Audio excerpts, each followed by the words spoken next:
Shalom. This week's Sedra is Sedra Nitzavim. We live in one of the most fascinating points of Jewish history. With the creation of the state of Israel, the Jewish people have taken control of Eretz Yisrael. They have returned millions of Jews to their land, have seen more Torah study and chesed performed than probably any other point in history. Many feel we've reached a messianic era. Our success is guaranteed, and Jewish destiny is simply to get stronger and stronger. In his commentary to the first pasuk in the Torah, Rashi wrote, "The Torah, which is a law book, should have commenced with the first commandment given to the Jewish people." Rashi asked, what is the reason the Torah begins with the account of the creation of the world? He answered, should the people of the world, the other nations, say to the Jews, "You are robbers because you took the lands of the 7 nations of Canaan by force," the Jewish people can reply, "All the earth belongs to God.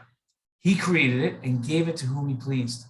When God willed it, he gave the land of Israel to the 7 Canaanite nations. And when he willed it, he took it from them and gave it to us."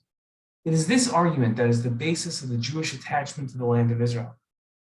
Later in the Torah, we learned, "Speak to the Jewish people and say to them, when you cross the Jordan into the land of Canaan, you shall dispossess all the inhabitants of the land. You shall take possession of the land and settle in it, for I have assigned the land to you to possess." In his commentary to these verses, Ramban wrote, "In my opinion, this is a positive commandment in which God commanded the Jewish people to dwell in the land and inherit it, because God has given it to the Jewish people, and they should not reject the inheritance of the eternal Lord." In this week's Torah portion, Moshe tells the people, "You stand this day, all of you, before the Lord your God, your tribal heads, your elders, and your officials, all the men of Israel, your children, your wives, even the stranger within your camp, from the wood chopper to the water drawer, to enter into the covenant, the bris of the Lord your God. I make this covenant with its sanctions, not with you alone, but both with those who are standing here with us this day before the Lord our God, and with those who are not with us here this day." In his commentary to this address, the Sforno wrote, "This is reference to the future, as yet unborn generations, us. You will therefore have to explain to these unborn generations in due course that you yourselves only received this land on the understanding that subsequent generations, again us, of Jewish people would remain loyal to the terms of your acceptance. They will continue to inherit the land from you only on that basis."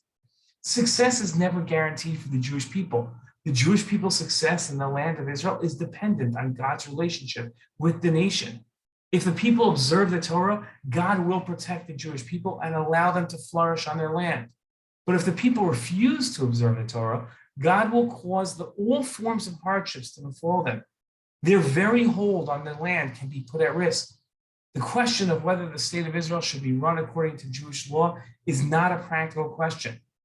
At the same time, allowing the Jewish state to be governed in a completely secular nature is courting disaster.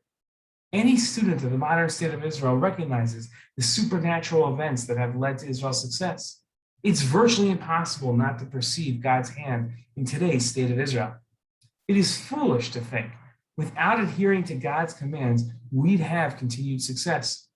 I don't know the proper balance between having the state follow Jewish law and allowing its citizens freedom of choice. But I know Israel's success will be relative to its observing the Torah. Ignoring this fact is begging for tragedy. Shabbat Shalom.